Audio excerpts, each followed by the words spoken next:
कुछ करवाया मतलब? नहीं नहीं, यही शुरू किया था तो क्लास कितना 10 मिनट हुआ ही था, 5 मिनट तो ऑन ये कनेक्शन में ही चला गया है ना। बस ये अभी बताना शुरू ही किया था।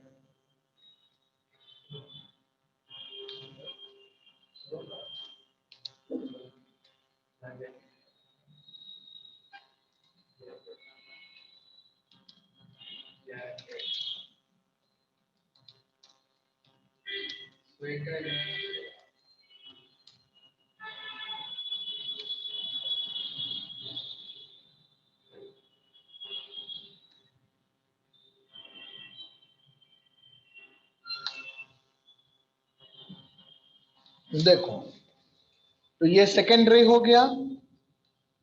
अब ये रे आपका, जैसे मान लो अगर रेयर है और ये डेंसर है फॉर एग्जाम्पल, तो it will be bending towards the medium, it will be bending towards the medium. अगर यही उल्टा होता, ये रेयर हो, डेंसर होता, ये रेयर, तो अवे फ्रॉम मीडियम हो जाता। तो ऐसे कर देते हैं, इसको बेंड कर देते हैं towards the medium like this. तो ये एंगल हो जाएगा आई और ये एंगल हो जाएगा आर, है ना बेटा, आर हो गया। सर वो तो ये वाली चीज रे है। क्यों नहीं बैंड की, पहली वाली? वो बेटा बेंड तो ये भी की, पहले ये बताओ कि फॉर्मूला क्या था, sine i by sine r equal to N2 by N1। ये हो गया N1, ये हो गया N2। तो क्या लिखोगे, N1 sine i equal to N2 sine r, है ना। तो यहाँ बताओ angle of incidence yes sir. कितना एंगल है, कितना है, 0 डिग्री। 0 डिग्री। तो साइन जीरो क्या होगा, जीरो होगा, तो उसके लिए आर को क्या आना पड़ेगा, 0 डिग्री। तो हाँ ये भी 0 जीरो, 0। ये भी जीरो, तो जीरो में तो जीरो ही आ जाएगा ना, तो बेंड क्यों करेगा, बोलो। हाँ जीरो है ना। Okay sir. एंगल, एंगल किसको, हाँ एंगल किसके साथ देखते हैं, नॉर्मल के साथ। अगर ये पहले वाले रे की बात करें, इस वाले रे की बात करें, तो ये रे 0 डिग्री पर है, तो angle of incidence angle of reflection दोनों 0 डिग्री होगा, है ना। वो क्यों बेंड करेगा, और ये बेंड करेगा, बाकी रेज बेंड करेंगे। 90 कैसे हुआ, नॉर्मल किधर है ये बताओ। ये सरफेस हुआ, सरफेस का नॉर्मल किधर है, नॉर्मल भी इधर और रे भी इधर, तो 0 डिग्री है ना नॉर्मल के साथ, एंगल नॉर्मल से देखेंगे ना। हाँ वो चीज है, तो 0 डिग्री हो गया। तो आप देखोगे कि यहाँ पर कि 0 डिग्री के कारण आपका ये चीज हो रहा है। अब ये देखो, ये आर हो गया, ये आई हो गया। अब मैं पीछे कंस्ट्रक्शन कर रहा हूँ, देखना। ऊपर ये मैं मिटा देता हूँ, टॉपिक का नाम refraction at plane surface, because I need some space here in order to draw the diagram. So ये दोनों तो देख लो डाइवर्ज हो रहे हैं, तो जब हम पीछे की ओर एक्सटेंड करेंगे देन दे विल मीट।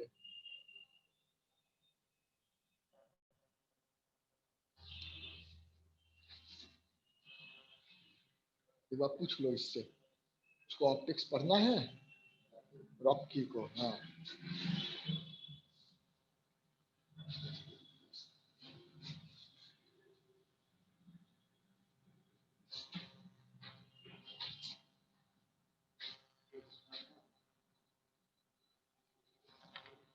तो यहाँ इमेज हो जाएगा, दिस इज इमेज,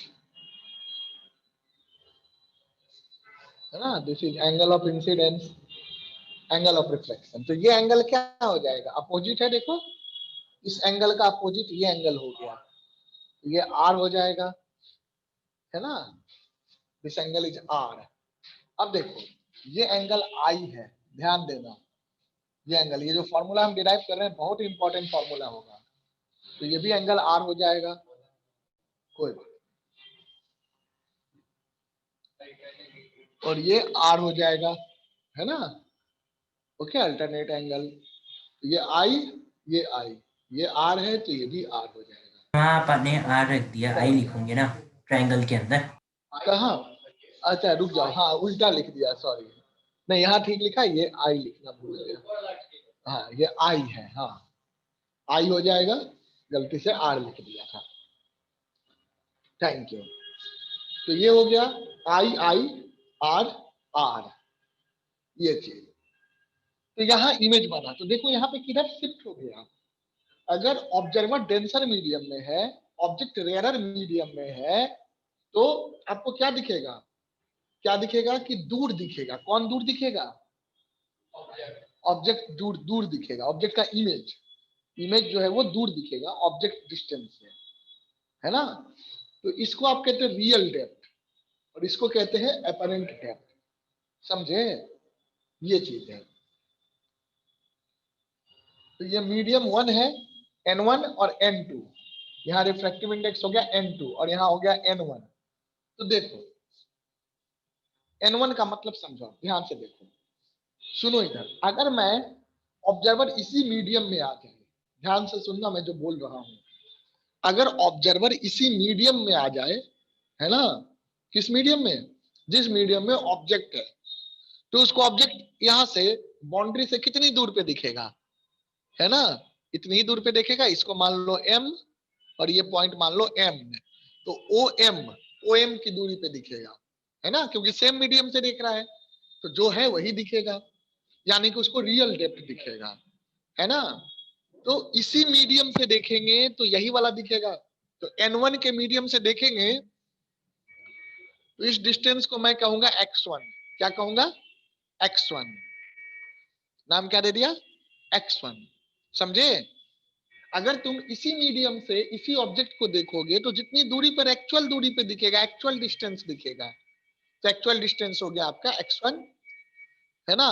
लेकिन अगर हम इस मीडियम से देखेंगे, किस मीडियम से? जिसका रिफ्रैक्टिव इंडेक्स N2 है। ध्यान दीजिएगा, अगर मैं इस मीडियम से देखूंगा जिसका रिफ्रैक्टिव इंडेक्स N2 है, ध्यान देना, लिखना बाद में बेटा। तो इस मीडियम से अगर देखूंगा तो मुझे जो दूरी दिखेगी उसको मैं नाम दे रहा हूं X2। क्या नाम दे रहा हूं? X2। तो X2 डिस्टेंस पे कब दिखेगा? यहां से बाउंड्री से X2 डिस्टेंस पे कब दिखेगा? जब आप मीडियम 2 से देखेंगे, है ना। यानी कि ऑब्जर्वर जो है ऐसे है, मान लो, है ना, ऑब्जर्वर यूं रहा,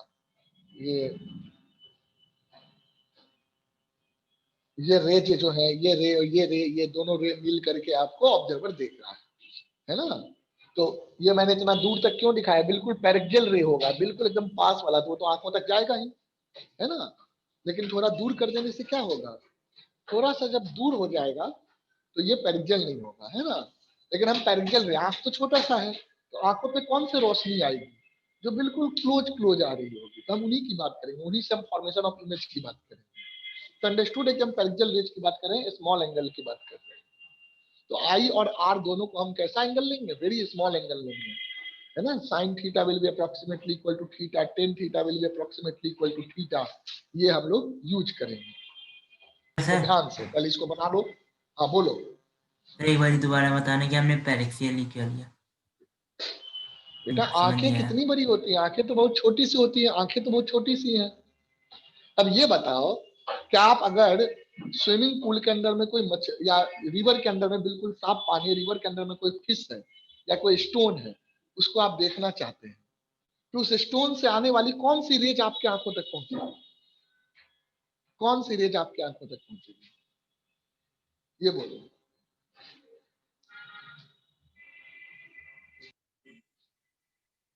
एक सेकंड यार, ये लोग क्यों कॉल करके परेशान?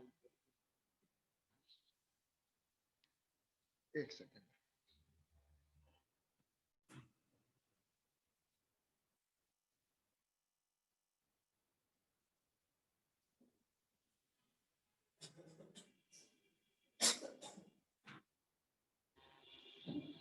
देखो ये मान लो रिवर है, रिवर के अंदर ये स्टोन है और आप यहाँ से देख रहे हैं, तो रिफ्रैक्शन होके पहुंचेगा, लेकिन कौन सा पहुंचेगा बताओ? अब इस स्टोन से रे कहाँ कहाँ जा रहा होगा? इधर भी जा रहा होगा, इधर भी जा रहा होगा, इधर भी जा रहा होगा, इधर भी जा रहा होगा, इधर भी जा रहा होगा, है ना। फील्ड ऑफ व्यू थोड़ी मिरर थोड़ी है बेटा, मिरर की बात हम थोड़ी कर रहे हैं। पैरेक्सियल रे, कौन सा रे आपको, कौन सा रे आंखों तक पैरेक्सियल रे, पहुंचेगा? क्या ये वाला रे पहुंचेगा? पैरेक्सियल, ये वाला रे पहुंचेगा? बोलो। क्लोज वाले रेज पहुंचेंगे ना, बहुत कम रेज पहुंचेंगे ना। These rays, these are which are almost parallel, है ना। सर मतलब ओके, हमने अपनी आँख है ना बिल्कुल ऑब्जेक्ट के नीचे रख रखा है। हाँ आप जहां भी रखो, टेढ़े भी यहाँ से भी देखोगे तो कौन से रे पहुंचेंगे, आप यहाँ से देख रहे हैं तो बस कुछ ही रेस पे पहुंचेंगे, ये वाले रे यस पहुंचेंगे सर, बस। पास पास ये वाले अब ये, पहुंचेंगे। हाँ ये वाले थोड़ी पहुंच जाएंगे, सारे रेस तो नहीं पहुंच जाएंगे, नो है सर। ना, वो चीज है। बट इस केस में आपको, इस केस में ये फॉर्मूला आप नहीं लगा सकते। हाँ बिल्कुल, आंखों को ऑब्जेक्ट के नीचे रखेंगे तभी लगा सकते हैं, सामने सामने, तभी हम अपरेंट शिफ्ट की बात करते हैं, है ना, तो पैरेंजियल रेज की बात करेंगे, समझे। बोलो, हेलो, ये बात समझा बेटा। Yes sir. जब भी अपरेंट शिफ्ट की बात होगी, यानी कि ऑब्जर्वर जो देख रहा है वो बिल्कुल एकदम सामने से देख रहा है ऑब्जेक्ट को ही, उसके इमेज के लिए। अगर आप एंगल पे देखेंगे तो वहां भी आपका क्वेश्चन सॉल्व हो जाएगा, लेकिन उस केस में फिर ये फॉर्मूला जो डिराइव होगा वो नहीं कर सकते। क्या पर करेंगे, सर ज्योमेट्री यूज करेंगे, स्नेल्स, हाँ स्नेल्स लॉ यूज करेंगे, वहां से देखेंगे 30 डिग्री है 45 डिग्री है तो जो है वही ले, समझा। सर वो सर और ये, पेरिक्यल नहीं मानेंगे। और पैरेक्सियन मतलब कौन सी रे हाँ हो गई बोलो, जो बिल्कुल नॉर्मल के पास से निकल रही है? हाँ नॉर्मल, हाँ नॉर्मल के पास से निकल रहे हैं बिल्कुल। प्रिंसिपल एक्सिस का तो कोई मतलब ही हाँ नहीं बनता। प्रिंसिपल एक्सिस यहाँ पे नॉर्मल की तरह मान लीजिए, नॉर्मल को मान लीजिए एक्सिस, मतलब किसी भी समझे। एक नॉर्मल को हर जगह प्रिंसिपल प्रिंस, एक्सिस मान लो और उसके आसपास से जो रे निकल रही हाँ एक, हाँ उसके आसपास से रेज निकलेगी, मतलब ऑब्जेक्ट से ले लीजिए ना, कहीं से नॉर्मल थोड़ी लेंगे, ऑब्जेक्ट से नॉर्मल ड्रॉ कर दो, समझा। ऑब्जेक्ट से के सरफेस पे आसपास से जो नॉर्मल भी ड्रॉ रे कर निकल दो। रही है वो प्रिंसिपल एक्सिस हो गई, हाँ उससे जो उसके स्मॉल ऊपर, एंगल बना के निकल रही वही है। हाँ, अब हाँ उससे स्मॉल एंगल, ऑब्जेक्ट जो है ना, ऑब्जेक्ट से जो परपेंडिकुलर ड्रॉ किया आपने, तो ओ एम आपका प्रिंसिपल एक्सिस की तरह हो जाएगा यहाँ पर, समझा। बोलो, तो फिर जो भी डी थीटा एंगल बना रहे हैं वो हो गया हाँ पैरेक्सियल रेस। डी थीटा नहीं, स्मॉल एंगल को, हाँ स्मॉल एंगल, बिल्कुल, है ना, वो चीज है। अब यहाँ प्रिंसिपल एक्सिस वर्ड हम नहीं यूज करते क्योंकि इसके लिए प्रिंसिपल एक्सिस नहीं डिफाइन होता है, तो नॉर्मल के ही क्लोज जो होगा वो कहो, हाँ है ना। जो हमने ऑब्जेक्ट ऑब्जेक्ट के से जो पास से लिए सरफेस पे है। नॉर्मल हमने, ऑब्जेक्ट से जो नॉर्मल ड्रॉ किया है बाउंड्री पे, सरफेस पे, उसकी, बिल्कुल। तो आई एंगल चलो, बहुत कम है, आई और आर, है ना? हाँ आई, अभी बेटा आई अगर कम होगा तो आर भी कम होगा, ऐसा तो नहीं हो सकता ये 1 डिग्री और ये 150 डिग्री हो, ऐसा तो नहीं हो जाएगा, इतना नहीं हो जाएगा ना, थोड़ा ही जैसे फर्क पड़ेगा। N1 और N2 में ज्यादा फर्क नहीं होगा। हाँ N1 N2 में बहुत ज्यादा फर्क तो नहीं होगा, एक्सट्रीम फर्क तो नहीं होगा, है ना, वो चीज है। जनरली जो रिफ्लेक्टिव इंडेक्स होता है 1 से लेकर 2.5 मैक्सिमम इतना हो गया, 2 से कम ही होता है मोस्टली, है ना। अब ऐसा कोई हम सुपर डेंस मटेरियल वैसा कुछ बना दें जिसका रिफ्रैक्टिव इंडेक्स काफी हो, तो वो अलग चीज है, that is not the real. Okay, वो आपको लैब में आप कंस्ट्रक्ट कर सकते हैं या हाइपोथेटिकल कंस्ट्रक्ट कर सकते हैं, रियल में, है ना बेटा, वो चीज है। क्वेश्चन आते हैं वैसे पे भी, कभी कभी एक आध क्वेश्चन जेई में आईटी में पूछा है ना, पर एक ही बार पूछा है ना, 60 साल से आईटी का एग्जाम हो रहा है लेकिन एक ही बार एक क्वेश्चन बस वैसा आया है, ठीक है। तो आता है कभी कभी क्वेश्चंस, देखो। अब आते हैं हम लोग इस पे आते हैं वापस से, ध्यान दीजिए। x1 क्या है, हमने देखा ये बाउंड्री हो गया, ये रेयर मीडियम, ये डेंसर मीडियम, डेंसर रेयर भी लेंगे तो भी बात बराबर पड़ेगा, कोई फर्क नहीं पड़ेगा, उससे फॉर्मूला सेम आएगा, हम लोग करके भी देखेंगे, है ना।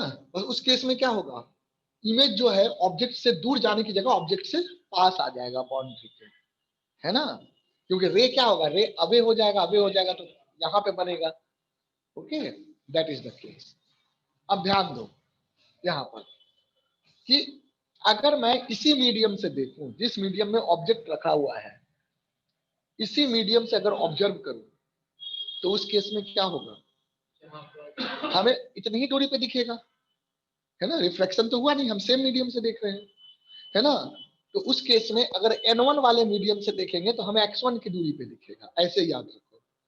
N1 मीडियम से देखेंगे ऑब्जेक्ट वाले मीडियम से तो X1 की दूरी पे दिखेगा, और अगर N2 मीडियम से देखेंगे उस ऑब्जेक्ट को जो N1 में रखा है, तो N2 से देखेंगे, ये मीडियम का रिफ्लेक्टिव इंडेक्स N2 है, तो N2 से देखेंगे तो जो जितनी दूरी पे इमेज दिखेगा, यहां से देखेंगे तो डायरेक्ट ऑब्जेक्ट ही दिखेगा, इमेज क्यों दिखेगा, सेम मीडियम से देख रहे हैं, यहां से देखेंगे तो हमें जो इमेज दिखेगा ऑब्जेक्ट का, उसकी दूरी क्या है, बाउंड्री से x2 है। अब हमें x1 x2 में रिलेशन चाहिए फॉर पेरिक्जल रेज। पेरिक्जल रेज के लिए मतलब INRR स्मॉल एंगल, है ना, वो चीज करेंगे। चलो देखो, तो उस केस में ये भी बहुत छोटा हो जाएगा, mn will be very small, mn will become very small and om and on will be becoming almost equal, है ना, वो चीज है। तो देखो बेटा, हम लिख सकते हैं यहां पर since sin I by sin R, sin I by sin R equal to n2 by n1, उलट के sin I by sin R equal to n2 by n1, उल्टा n2 by n1, ये हो गया। So this implies n1 sin R equal to n2 sin R, यहाँ देख लो, है ना, n1 sin I equal to n2 sin R, जिस medium का एंगल उसी मीडियम का रिफ्रैक्टिव इंडेक्स, ये एंगल इस मीडियम में बन रहा है, n1 sin R I equal to n2 sin R, ये। अब देखो, since under paraxial rays approximation, paraxial raise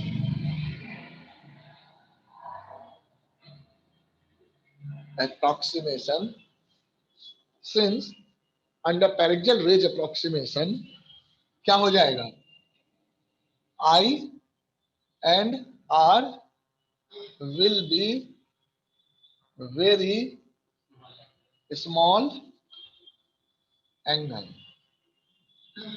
तो उस केस में हम लिख सकते हैं therefore sin I will be approximately equal to tan I कह दो या tan I कह दो, sin R will be approximately equal to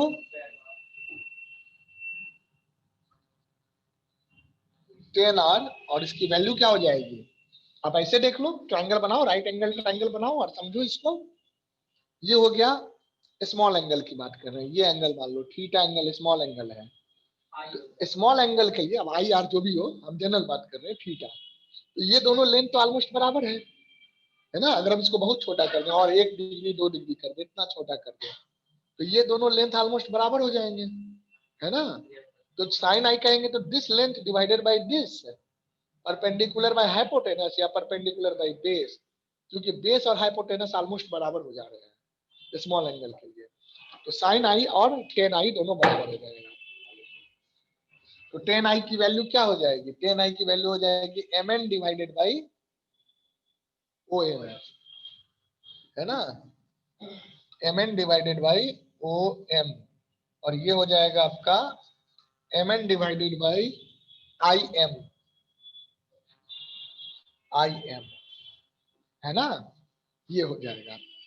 अब अगर मैं इसको डिवाइड कर दूं या इसमें पुट कर दूं, इसमें पुट कर दूं, है ना, इन दोनों को इसमें पुट कर दूं फर्स्ट इक्वेशन में, therefore फ्रॉम इक्वेशन 1 क्या हो जाएगा, n1 साइन r साइन आई क्या हो गया, mn by om equal to n2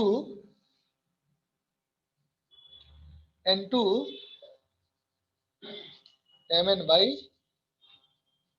im, mn cancel हो जाएगा, है ना। चलो जल्दी से यहां तक करो,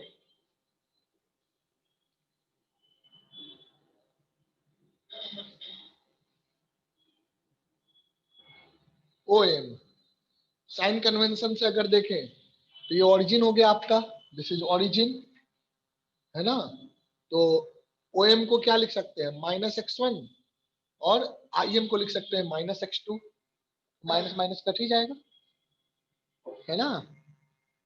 यहां तक पहले कर लीजिए, उसके बाद बस हो गया काम यहां तक।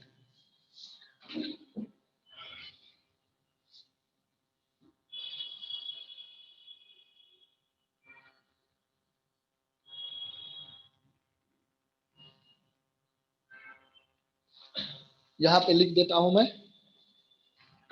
This employ sign convention use कर रहे हैं तो हो गया n1 by minus x1 equal to n2 by minus x2, यानी कि आप क्या कह सकते हैं x1 by n1 equal to x2 by n2 कह सकते हैं, या फिर ऐसे भी लिख सकते हैं x1 by x2 equal to n1 by n2।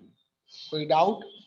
देख, जैसे इसमें यहाँ इसकी हेडिंग क्या लिखनी है? x1 बाई, हेडिंग तो हमने लिखाया था ना ऊपर, रिफ्रैक्शन पहले लिखाया था ना, फिर ये डायग्राम बनाने के लिए रब कर दिया था at plane surface, plane surface, है ना। अपरेंट शिफ्ट की भी बात कर लो, अपरेंट शिफ्ट वाले क्वेश्चन में यही होता है, फॉर्मूला यूज कर लोगे अपरेंट शिफ्ट। और माइंड फ्रेश हो गया? चलो बेटा करो। अब ये फॉर्मूला देखो, है ना, बच्चे लोग क्या करते हैं, फॉर्मूला रटेंगे, इस शिफ्ट के लिए ये फॉर्मूला, अगले शिफ्ट के लिए वो फॉर्मूला, कुछ नहीं रटना है ना। और इतना साधारण सा चीज है, n1 by x1 equal to n2 by x2, या x1 by n1 equal to x2 by n2, या x1 by x2 equal to n1 by n2, है ना। इतना आसान फॉर्मेट है, ये याद कर लो, है ना। सारे शिफ्ट इसी से निकल जाए, रेयर टू डेंसर हो या डेंसर टू रेयर हो, शिफ्ट अवे फ्रॉम नॉर्मल हो या shift towards the, sorry, shift away from surface हो या शिफ्ट टुवर्ड्स द सरफेस हो, सब निकल जाएगा, है ना। ओके, तो इसीलिए कोई फॉर्मूला नहीं याद करना है, बस ये ध्यान रखना है x1 by n1 equal to x2 by n2 या x1 by x2 equal to n1 by n2, same तरीके से ratio 1 by 1 equal to 2 by 2, तो x1 by n1, ऑब्वियस बात है x1 by x1 तो नहीं करेंगे, x1 by n1 equal to x2 by n2, है ना, या फिर x1 by x2 equal to n1 by n2, जिस तरीके से आपको याद करना अच्छा लगे याद कर लीजिए, है ना। और x1 n1 x1 x2 का मतलब समझा दिया हूं मैं, वो ध्यान रखना है।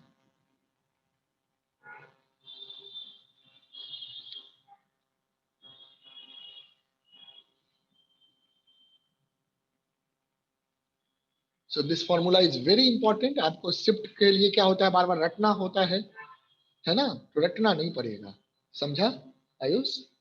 इसलिए मैंने कहा अभी उस पर हम लोग ध्यान नहीं देंगे, डायरेक्ट करेंगे। अब यहाँ से तुम देख लो, अब खुद फॉर्मूला के बाद खुद डिसाइड कर लो कौन रियल है कौन एपरेंट है, बात तो वही है, लेकिन यहाँ पर अब आपको एक फॉर्मेट में आ गया है ना। ओके, अब फॉर्मेट हमने चेंज कर लिया इसका, तो फॉर्मेट चेंज करने से हमें चीजें दिखने लगी।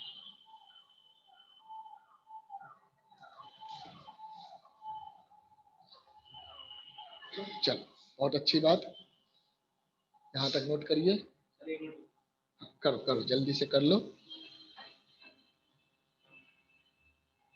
अब रेयर से डेंसर देखा, डेंसर टू रेयर करेंगे तो भी यही आएगा, 2 मिनट में उसको भी कर लेते हैं, है ना।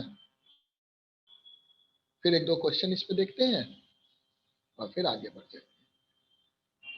टोटल इंटरनल रिफ्रैक्शन,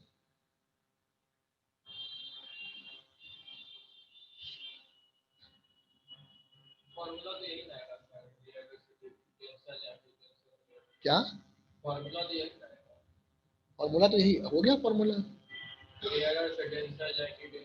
रेयर जाए कुछ भी ले, उससे क्या फर्क पड़ता, फॉर्मूला आ गया, है ना। सर ओके हाँ बोलो बेटा। सर जैसे हम वो अपना पॉइंट मतलब अगर हम बहुत सारे रेस ले तो सब रेस का इमेज वहीं पे बनेगा आई पे? नहीं बनेगा, सिर्फ पैरेक्सियल रेंज का बनेगा, अलग अलग रेंज अलग अलग जगह पे होंगे। लेकिन यहाँ सिर्फ से पैरेक्स देखोगे तो इमेज कहीं और दिखेगा, यहाँ से देखोगे तो कहीं और दिखेगा, यहाँ से देखोगे तो कहीं और दिखेगा, है ना।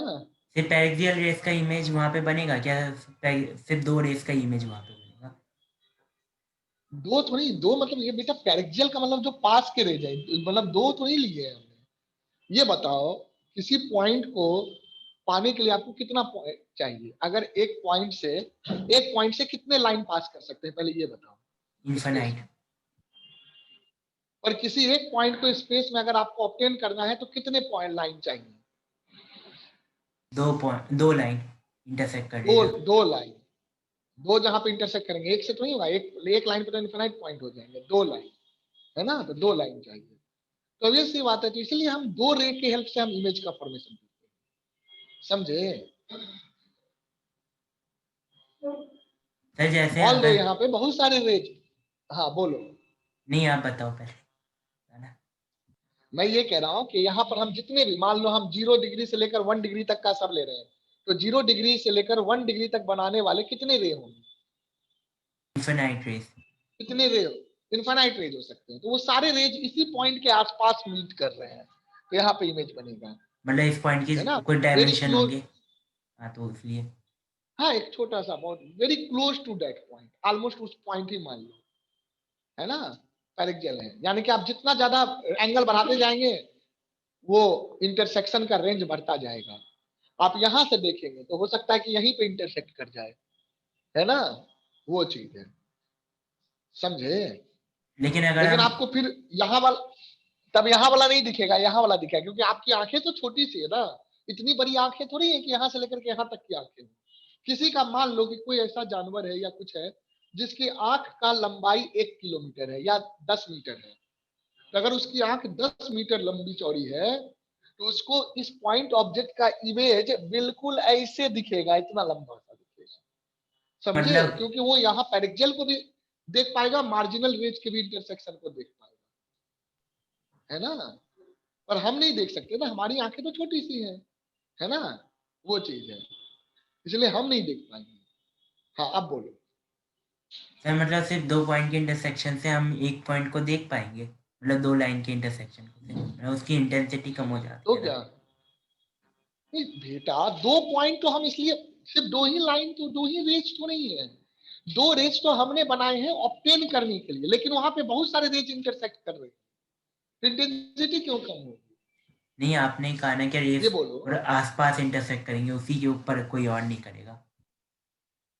नहीं, उसके ऊपर कोई और नहीं करेगा, उसके ऊपर मतलब एग्जैक्टली उसी पॉइंट पे तो नहीं करेगा। अगर आप कहेंगे कि 10⁻⁻50 करोड़ मिलीमीटर के रेंज में देखेंगे तो नहीं करेगा, है ना, उसी लेवल पे नहीं करेगा, लेकिन आसपास में करेगा। आसपास बहुत से रेज इंटरसेक्ट कर रहे हैं, इसीलिए वहां पे इंटेंसिटी आपको दिख रही है ज्यादा।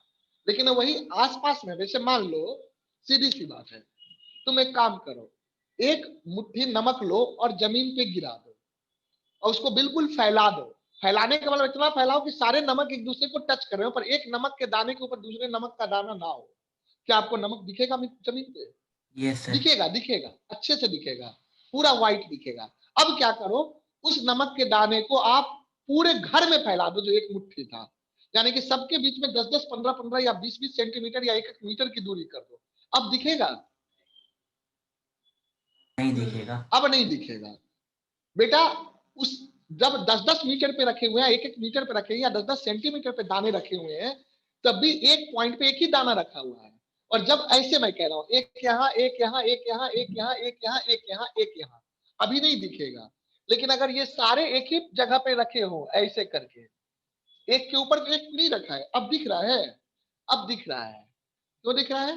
क्योंकि सब पास में हो गया, क्लस्टर हो गया, तो पास होने के कारण दिख रही है, समझा? यस सर, उन्हें आंखें ढूंढ लेती है तुरंत, उन्हीं पे जोर लगाती है। हाँ क्योंकि पास है, आस पास में बहुत सारा डेंसिटी बन गया है, इंटेंसिटी बढ़ गया, यानी कि पर यूनिट एरिया कितना रे इंटरसेक्ट कर रहा है उस पर डिपेंड करेगा, है ना।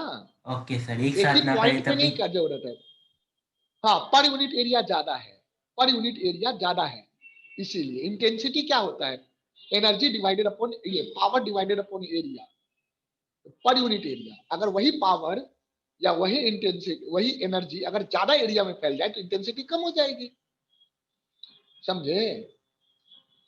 ओके सर, बोलो। इसलिए हम इमेज देख पाएंगे, और अगर हमारी ज्यादा बड़ी हाँ आंखें होगी तो हम बहुत बड़ी इमेज देख पाएंगे।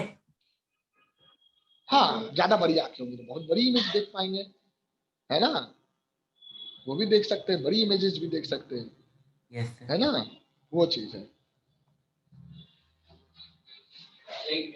हाँ चलो करो। तो आखिर हमारी आंखें या किसी भी जीव जंतु की आंखें इतनी बड़ी क्यों नहीं होती, क्यों नहीं होती? पागल हो गया वो। हाँ, वो उसको कोई भी चीज ढंग से दिखेगा ही नहीं, है ना। ओके, वो किसी पॉइंट को देखेगा तो उसको वो पॉइंट लंबा सा लाइन दिखेगा या गोल सा दिखेगा, है ना, समझे। अगर आप मेरा चेहरा देखेंगे, आप बड़ी आंखों से, इतनी बड़ी आंखों से देखेंगे, तो मेरा नाक भी हर जगह दिखेगा, मेरा आंख भी हर जगह दिखेगा, आप डिस्टिंग्विश ही नहीं कर पाएंगे, क्योंकि light won't be remaining paraxial in that case which is entering inside your eyes, marginal rays से भी बनेगा, यानी कि ऑल दो पैरेक्सियल का डेंसिटी ज्यादा होगा, कंसंट्रेशन ज्यादा होगा, है ना, क्योंकि वो आसपास में इंटरसेक्ट करेगा, लेकिन मार्जिनल के कारण भी धुंधला दिखेगा, ब्लर उसका जो है, मतलब कहते हैं ना कि उसका एक तरह से छाया दिखने लगेगा, है ना, वो नहीं होता। और आपको क्या लगता है कि हमें नहीं दिखता, हमें भी दिखता है, आपको भी दिखता है छाया, लेकिन कम दिखता है ना, बहुत कम दिखता है, क्योंकि आंखें छोटी सी हैं। ओके, वो चीज है, समझे। जिसकी आंखें छोटी छोटी होती है वो और ज्यादा अच्छा से दिख पाता है। चल देखो, हो गया।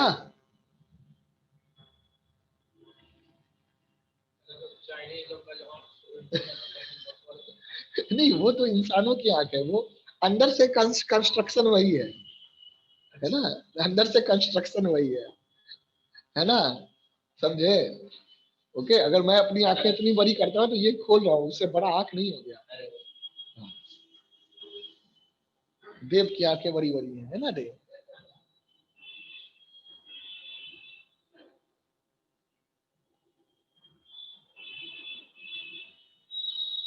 आओ आगे बढ़ते हैं।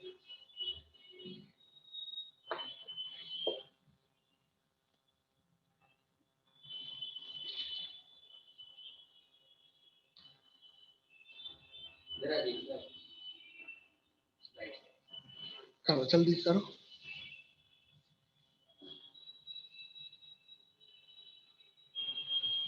डेंसर से रेयर में भी कर लोगे ना, यस सर। वही फॉर्मूला आएगा, कोई दिक्कत नहीं है, बस ट्रायंगल वैसे ही बनाओगे, कर लेना, रहने देते हैं, है ना, बस डायग्राम बना देते हैं, आप लोग कर देना।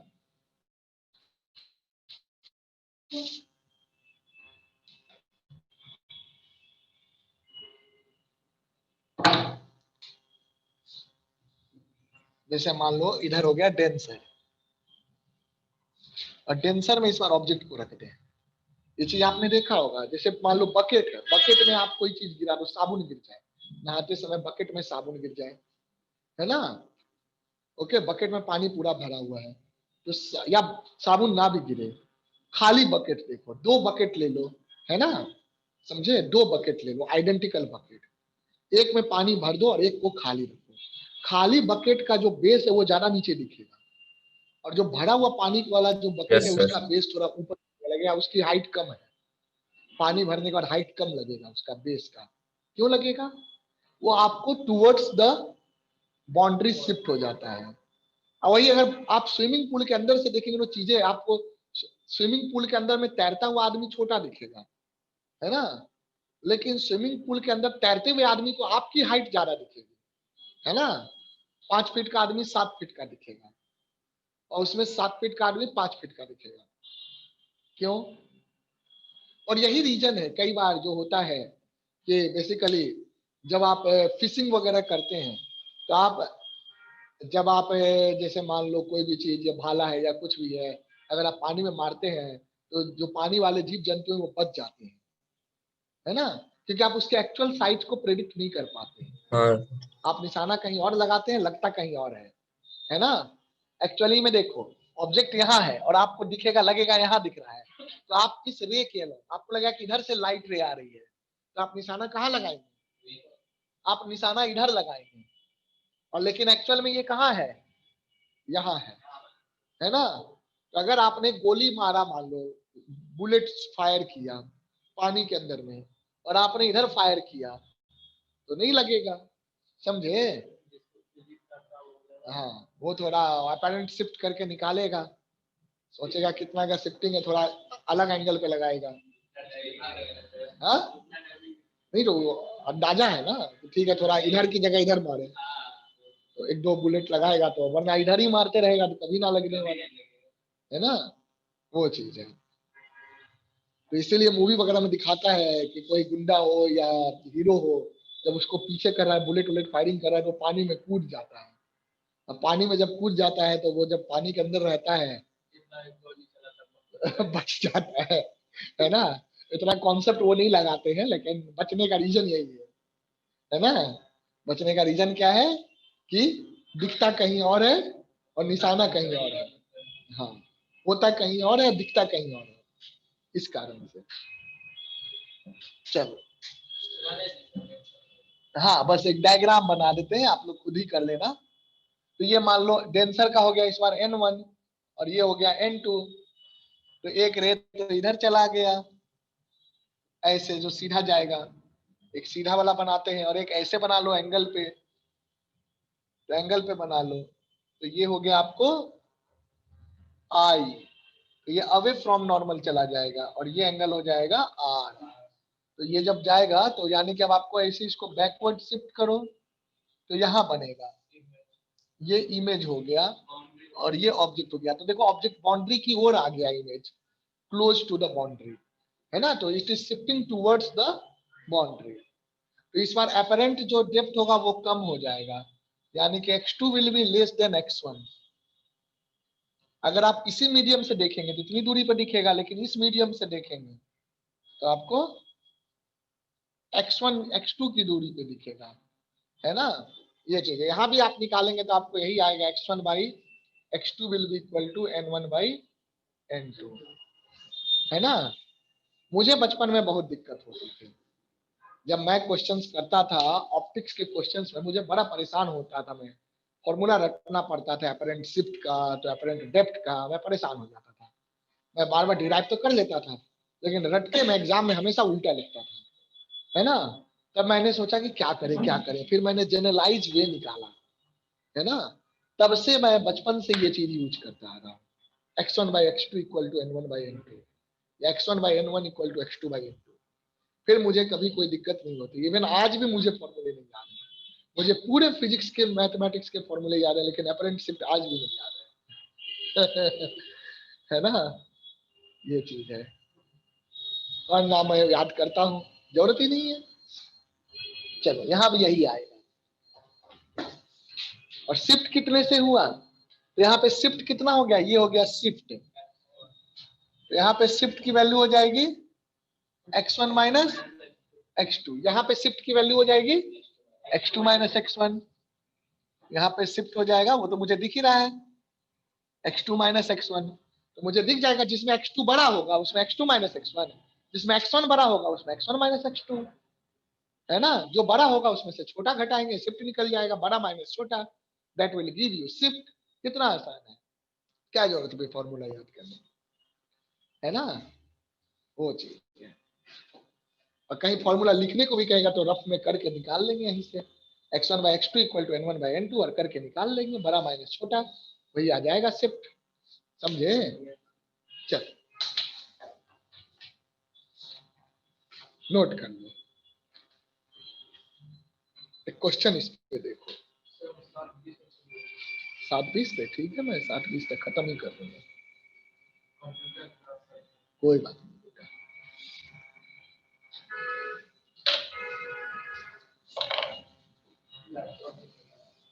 हाँ नहीं लाए हो, मेरे यहाँ पे फिर कर सकते, वो तो है ही।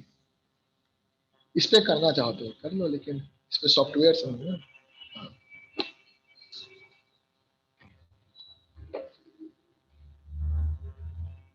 हो गया बच्चों, नोटेड।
हाँ तो वो भी बात कर लेंगे।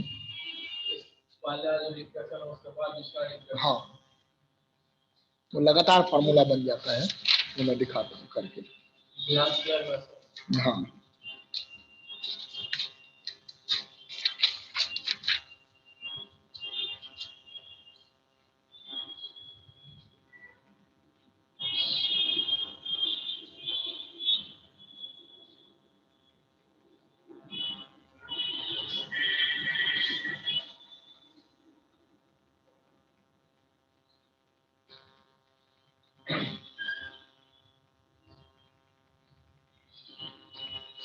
चलो एक फॉर्मूला और बता दें, फिर क्वेश्चन देते हैं, अच्छे क्वेश्चन में। हो गया ये, so I am going to rub it now.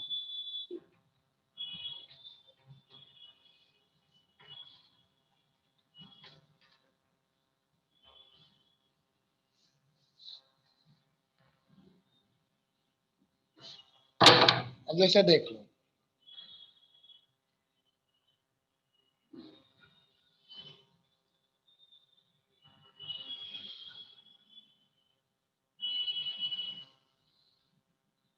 ये मान लो रिफ्रैक्टिव इंडेक्स n1 है, यहाँ रिफ्रैक्टिव इंडेक्स n2 है, यहाँ रिफ्रैक्टिव इंडेक्स n3 है, और यहाँ रिफ्रैक्टिव इंडेक्स n4 है। इस तरह से बहुत सारे आ गए, है ना। ऑप्टिक्स के क्वेश्चंस ना, आपको बहुत सारी चीजें जानना पड़ेगा। ऑप्टिक्स के क्वेश्चन में सिंपल क्वेश्चंस तो हो जाएंगे, बट जेई लेवल के क्वेश्चंस में बहुत कुछ पढ़ना पड़ता है। तो सब आप लोग को दिखाएंगे नेक्स्ट ईयर। अभी देख लो, जैसे मान लो ये रहा, ऐसे बेंट हो गया, मान लो टेंसर है ये, तो बेंट हो जाएगा। इसके कंपेरिजन में ये कुछ रेयर है या डेंसर है, कुछ भी हो, तो ऐसे कर दो बेंट, और इसको भी कुछ ले लो, रेयर डेंसर कुछ भी ले लो, ऐसे ले लो, है ना, इस तरीके से। तो यहां पर अगर मान लो एंगल हो जाएगा θ1, यहां पर θ2, और यहां पर एंगल हो गया θ3, और यहां पर तो ये भी एंगल हो जाएगा, देखो सेम, ये भी हो जाएगा θ2, ये भी हो जाएगा अल्टरनेट एंगल θ3, और ये हो गया θ4। यहाँ n1 n2 n3 n4 ऐसे हैं। तो हम यहाँ लिख सकते हैं n1 sin θ1 equal to n2 sin θ2, लिख सकते हैं। So we will use the Snell's law. तो हम लोग लिखेंगे n1, उस पे बहुत पूछता है केवीपीआई वगैरह में भी और सीबीएसई में भी, क्वेश्चन डायरेक्ट क्वेश्चन है ना। n1 sin θ1 equal to n2 sin θ2, इस बाउंड्री पे लगाए, इस वाले बाउंड्री पे लगाएंगे तो हो जाएगा इक्वल टू n2 sin θ2, है ना। बाउंड्री नंबर ए मान लो, बी मान लो, सी मान लो, और बस सी, तो ये ए पे लगाया हमने। अब बी बाउंड्री पे लगाओगे तो क्या करोगे, बी में ये एंगल हो गया, इंसिडेंस हो गया θ2, इंसिडेंट हो जाएगा θ2, और रिफ्रैक्शन वाला हो जाएगा θ3। लिखोगे n2 sin θ2 equal to n3 sin θ3, ये हो जाएगा। तो ये इसके बराबर हो गया, और सी पे लगाएंगे इस बाउंड्री पे n3 sin θ3 equal to n4 sin θ4। तो इस तरह से आपका इक्वेशन बन जाएगा, समझा बेटा। So you should take care of this, कि लगातार अगर मल्टीपल है, पैरेलल होने चाहिए, है ना। ये ऐसा नहीं कि एंगल बदल जाए, एंगल बदल जाएगा तो अल्टरनेट एंगल का कॉन्सेप्ट नहीं लगेगा, फिर हर जगह अलग अलग हो जाएगा। तो अगर पैरेलल रिफ्रैक्टिंग बाउंड्रीज है, सरफेसेज है रिफ्रैक्शन के लिए, तो वहां पर डायरेक्ट आप इस तरह से फॉर्मूले अप्लाई कर सकते हैं। पैरेलल नहीं है तो फिर ज्योमेट्री लगाएंगे, जैसे प्रिज्म हो, प्रिज्म में पैरेलल नहीं होगा तो ज्योमेट्री लगाएंगे, क्वेश्चन देखेंगे, ज्योमेट्री अप्लाई करके एंगल निकालना पड़ेगा वहां। चलो, तो यहाँ पर फ्रॉम ए बी एंड सी हम देख सकते हैं, यहाँ फ्रॉम इक्वेशन 1 2 एंड 3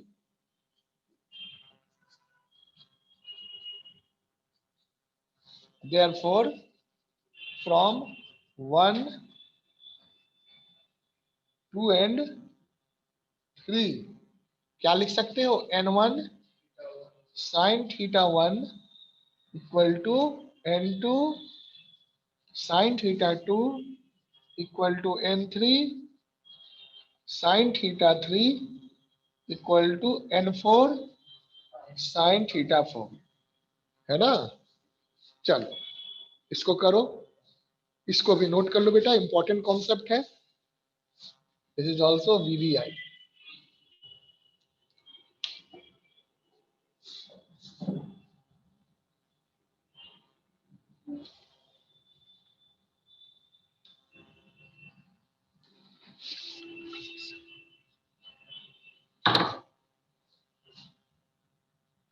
टॉपिक लिख सकते हो multiple refraction at parallel surfaces. हाँ बेटा, समझा इसको? ये चीज है।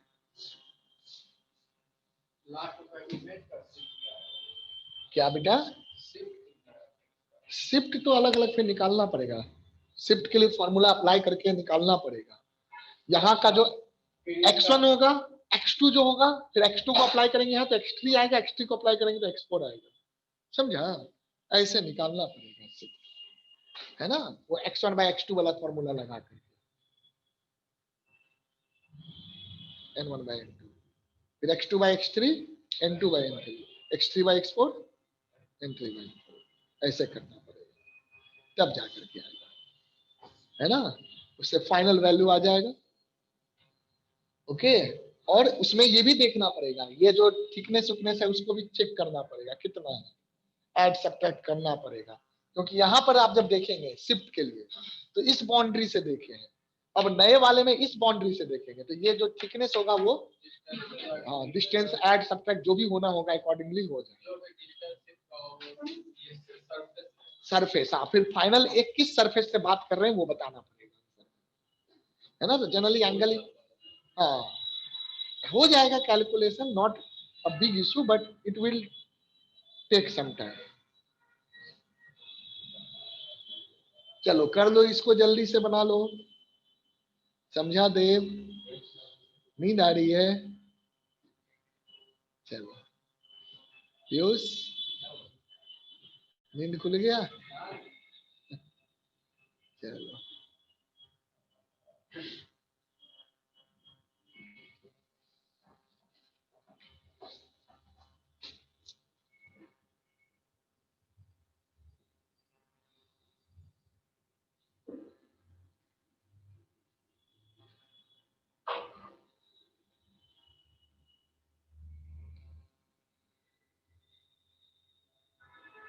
हो गया बेटा? सर एक मिनट। कर लो कर लो।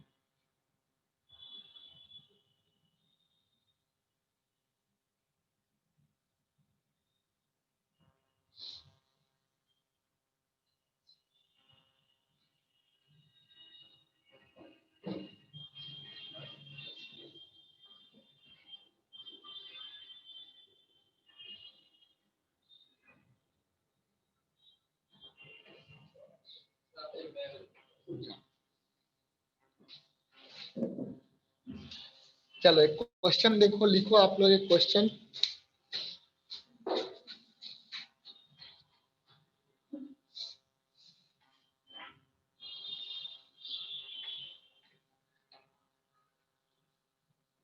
Write down one question based on this concept.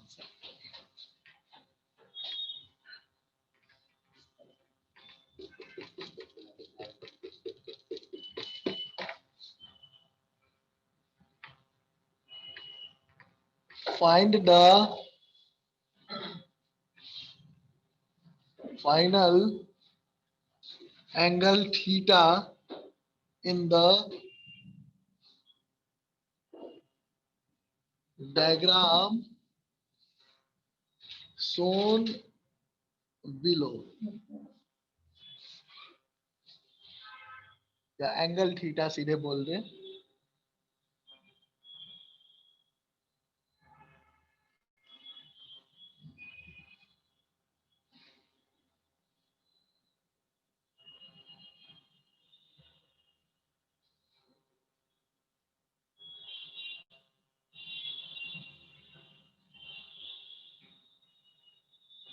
ये 30 डिग्री है। ऐसे एक रे इंसिडेंट किया, कितने एंगल पे किया? 30 डिग्री पे, और यहां से ये निकला किसी एंगल थीटा पे। यहाँ रिफ्रैक्टिव इंडेक्स 1 है, यहाँ पर आपका √2 है, यहाँ पे रिफ्रैक्टिव इंडेक्स √3 है, और यहाँ पर फिर से रिफ्रैक्टिव इंडेक्स 1 है। ये हो गया √2, √3, और यहाँ फिर से 1। तो आपको बताना है थीटा क्या होगा। चलो, ये इंसिडेंट लाइट हो गया, और ये इमर्जिंग लाइट हो गया। इमर्ज किया जो बाहर, सबसे निकल के जो बाहर आया, इसको कहते हैं इमर्जेंट रे। इमर्जेंट रे, और ये हो गया इंसिडेंट रे। इंसिडेंट रे है ना, ये एक स्लैब है, ग्लास स्लैब। इसका रिफ्रैक्टिव इंडेक्स √2 और इसका रिफ्रैक्टिव इंडेक्स √3। सो फाइनल क्या होगा ये आपको बताना है। करो।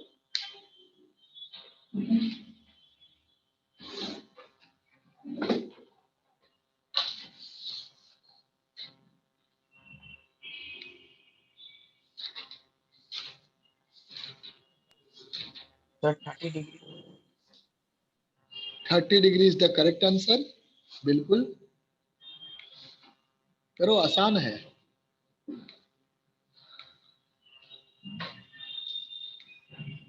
सोचो, बहुत ही आसान क्वेश्चन है।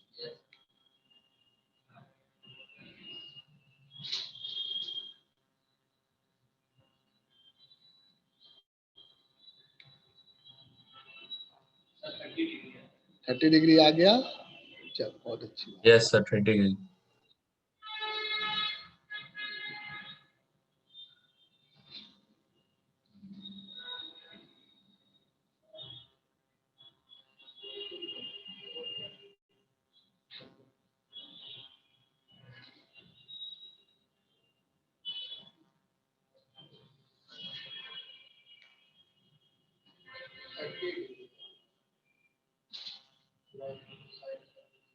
हाँ बेटा, बिल्कुल।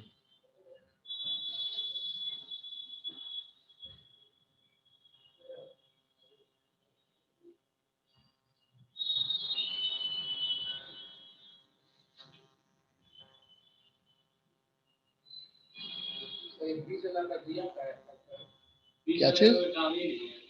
बीच वाला का काम नहीं है, यही तो पता करना है ना। ओके, आप करेंगे भी तो वही आ जाएगा। मान लो ये n1 sin n1, theta equal ये टू हो n। गया। हाँ, ये n1 हो गया, ये n2 हो गया, तो यहाँ हो गया 1 इंटू साइन 30 डिग्री, है ना, equal to n1 into n1 मतलब √2 साइन θ1 √3 साइन θ2। मान लो यहाँ θ2 हो गया, और दैट इज इक्वल टू 1। फिर से यहाँ refractive index 1 into sine theta, यानी कि sine theta will be sine 30 degree. तो थीटा क्या आ जाएगा? 90 से कम ही लेना है ना। 0 to 90 में 30 पे ही बराबर होगा, तो थीटा विल बी 30 डिग्री। सीधा सा है ना। चलो, बाकी सब तो इक्वल ही है, वो चीज है। हाँ, कुछ और अगर यहाँ पे दे दें तो उसके बाद लास्ट हमें इसको और इसको कंपेयर कर देना है बस। कहना बीच वाले को ऐसे मतलब नहीं है, हमें लास्ट वाले को कंपेयर कर देना है। हाँ, वो क्या आएगा तो वो कर लो। यहाँ से ये 1/2 हो गया, और यहाँ हो गया √2, तो ये हो गया sine θ1। So θ1 will be sine inverse 1/2। 2√2 है ना, 30 डिग्री से भी कम होगा क्योंकि 1/2 होता है sin 30 और ये 1/2√2 है ना। और कम होगा डेंसर मीडियम है तो 30 से भी कम हो जाएगा। और इसमें फिर से देखोगे तो ये sin θ1 हो गया 1/2√2, तो यहाँ पे क्या लिखोगे, √2 into sine θ1 equal to √3 into sine θ2। अब फिर से डेंसर हो गया तो और कम हो जाएगा, तो sine θ3 will be √2 by √3 into sine θ1 that is 1/2√3। Sine inverse 1/2√3 हो जाएगा, 1/2√3 आ जाएगा। समझा, निकालना चाहो तो निकाल सकते हो पर उसकी जरूरत है नहीं। हाँ ओके, हाँ हाँ साइन θ1 की वैल्यू रख दो 1/2√2, √2 कट गया। हाँ ठीक है, चलो एक और क्वेश्चन देखो इस पे।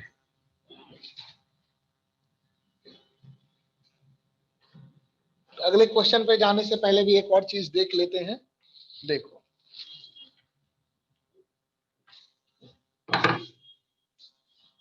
जैसे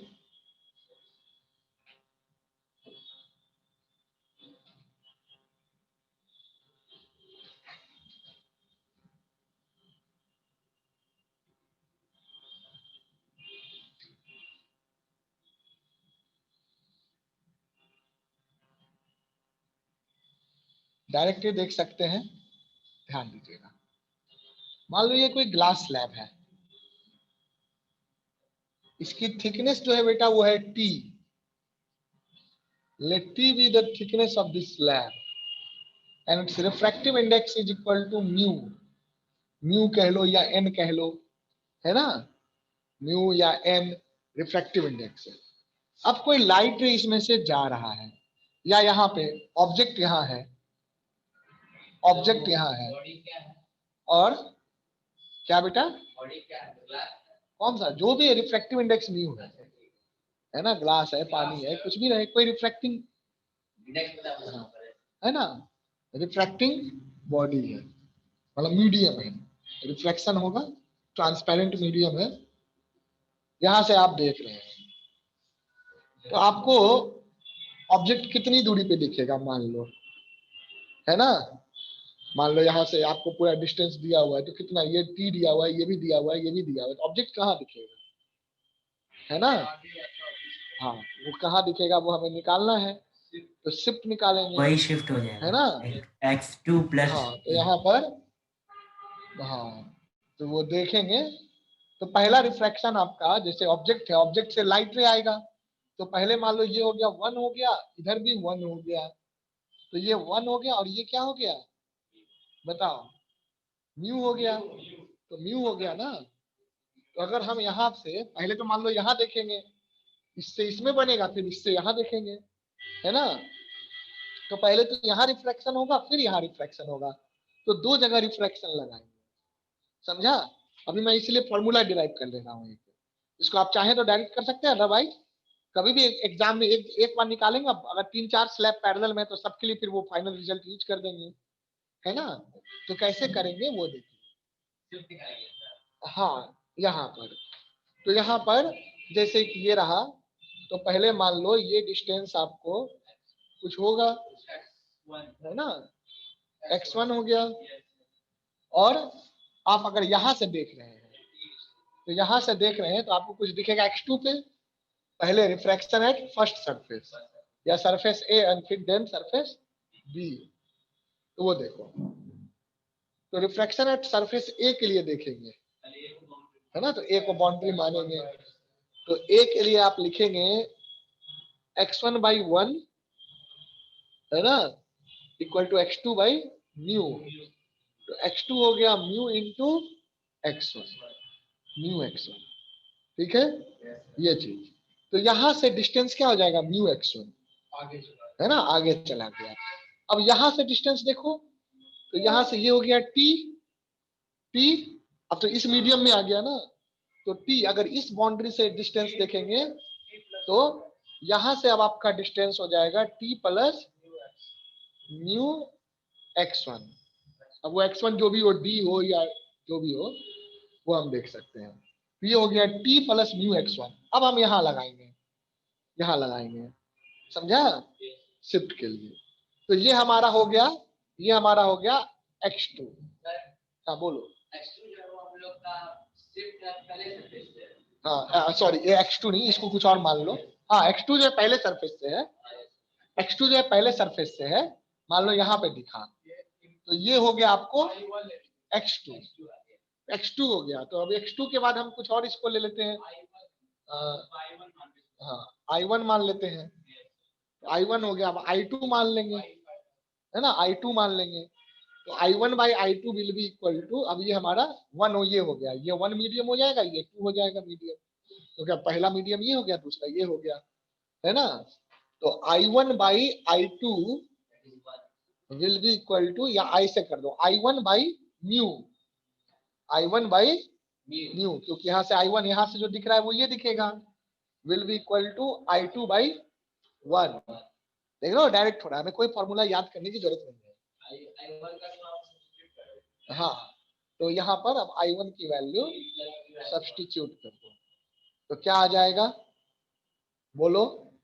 तो ये हो जाएगा टी बाई, ऐसे ही कर दो, T plus mu x1 by mu, यानी कि T by mu plus x1। तो इसमें कोई फर्क नहीं पड़ा, इससे हमें कोई फर्क नहीं पड़ा, हमें बस इससे फर्क पड़ा कि टी बाई म्यू आ गया, समझा, क्या आ गया, टी बाई म्यू।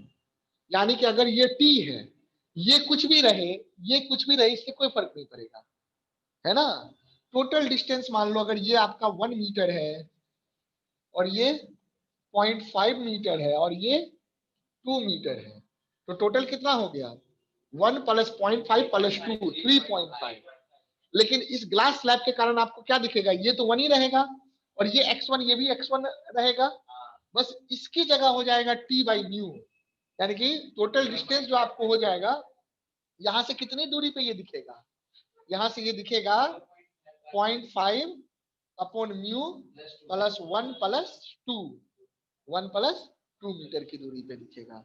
बस ऐसे कर लेना है, समझा। तो t बाई म्यू हो जाएगा, क्या हो जाएगा, t बाई म्यू। हाँ, फाइनल इमेज जो बनेगा वो आई से इतनी दूरी पे दिखेगा, है ना। यानी कि हमें इससे और इससे कोई मतलब नहीं है, बस t बाई म्यू हो गया, समझा। और ये चीज अगर याद है तो ठीक है। हाँ कौन बेटा, अरे भाई ये यहाँ से यहाँ तक भी तो दूरी कुछ होगा आई से, है ना, या आई मान लो बिल्कुल चिपका के देख रहे हैं, तब बस ये और ये हो जाएगा, समझा। अगर यहाँ से यहाँ दूरी 1 है और ये 0.5 है और ये 2 है, तो बस इसका चेंज होगा, t by mu plus x1, x1 तो x1 ही रह गया, और ये तो यहीं पे मीडियम है, तो ये भी जुड़ जाएगा 1। हाँ, तो टोटल जो दूरी हो जाएगा इस मीडियम से x1 plus T by mu plus ये वाला डिस्टेंस। कौन सा डिस्टेंस, ये आंख से जितना दूर है ये सर, वो अगर उसको नहीं दिया है इंफॉर्मेशन तो इसको लेना ही नहीं है। मान लो आंख को एकदम क्लोज से देख रहा है, ये मान के चलना है, नहीं दिया हो तो यही मान के चलते हैं, समझा। चलो, इस तरह के भी क्वेश्चंस होते हैं, कुछ नहीं क्वेश्चन है ना, शिफ्ट देख लो, है ना। शिफ्ट देखने के लिए तरीका, फॉर्मूला बस यही यूज करना है ना, x1 by x2 equal to n1 by n2।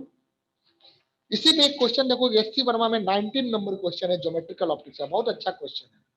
Question number 19 दिख रहा है, पेज नंबर 413। आप ऑप्टिक्स में देख रहा ना, पेज नंबर जो भी हो, question number 19, this question I am talking about, है ना। अब आप क्या करेंगे, t1 by mu 1 plus t2 by mu 2 plus t3 by mu 3, तीन स्लैब दे दिया है, तो बस काम खत्म, बीच के डिस्टेंस से कोई फर्क नहीं पड़ने वाला, समझा ना। तो ये क्वेश्चन आप देखिएगा, बहुत ही अच्छा क्वेश्चन है, ठीक है। चलो यहां तक हो गया। अब नेक्स्ट हम लोग जो है, कितना टाइम हो रहा है, अब नेक्स्ट क्लास में जानेंगे TIR, टोटल इंटरनल रिफ्लेक्शन।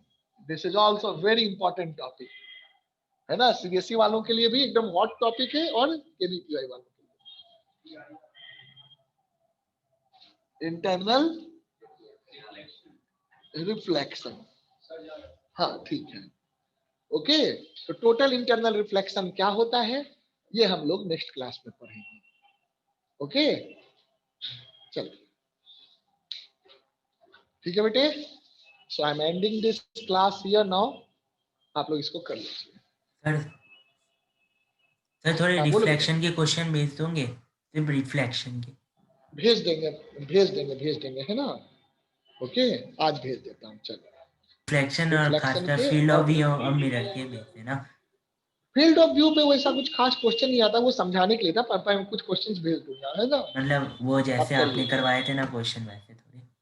हाँ, उस तरह के क्वेश्चंस मैं भेज दूंगा, एक्सप्लेन करके कुछ सॉल्व, कुछ एक्सरसाइज दोनों भेज दूंगा, है ना। चलिए, हाँ बोलो। किसका देखने तो, हाँ हाँ, क्रिटिकल एंगल इसी में आएगा, TIR। रेनबो वाला भी आएगा, और रेनबो एनबो थोड़ा सा बता दो, ज्यादा। हाँ, वो रिफ्रैक्शन यूज होता है, रिफ्रैक्शन होता है ना। एक्चुअली देखो, यही चीज यूज होता है, अलग अलग ग्लास स्लैब वाला जो पढ़ाए थे, है ना। जैसे क्या हुआ था, ऐसे बेंड हुआ, फिर ऐसे हुआ, फिर ऐसे हुआ।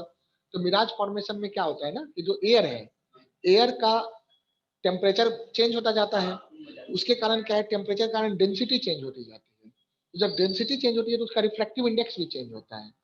तो आपको हर एक सरफेस पे एकदम लाइट जब जाता है उससे तो ऐसे मुड़ के जाता है, तो मुड़ के जाता है ना, तो लगता है कि लाइट यूं आ रहा है, तो लगता है कि जो पेड़ से जो लाइट आया हुआ ऐसे आता है। तो आप जब यहाँ पे देखते हैं तो लगता है कि पेड़ नीचे दिख रहा है, क्योंकि लाइट ऐसे आता हुआ दिख रहा है आपकी आंखों पे, ऐसे मुड़ के आया है। तो आपकी आंखों तक जो लाइट पहुंचा है वो चाहे यूं पहुंचा है, तो यूं पहुंचा है तो वो आपको दिखेगा किधर, इमेज नीचे की ओर, तो लगा कि उसका नीचे में रिफ्लेक्शन जैसा दिखता है, वर्चुअल इमेज दिखता है। तो वो आपको पेड़ का, ऐसे डायरेक्ट तो पेड़ दिख ही रहा है। हाँ ये सब है ना। बट वो CBSE वालों से हटा दिया इस साल, तो हम लोग लास्ट में एक क्लास में उसको लास्ट में पढ़ा देंगे, है ना। हाँ पढ़ा देंगे, और 12th में जब आप लोग जाओगे तो लिखा लिखा के इसको और पढ़ाएंगे, क्योंकि क्वेश्चन पूछेगा। बाकी ये सब नहीं पढ़ाएंगे, ये सब तो करा चुके हैं। वही बेकार बेकार सा चीज होगा 12th में, वो 2-3 क्लास में। हाँ हाँ, अभी थोड़ा सा और पढ़ा देंगे तब कर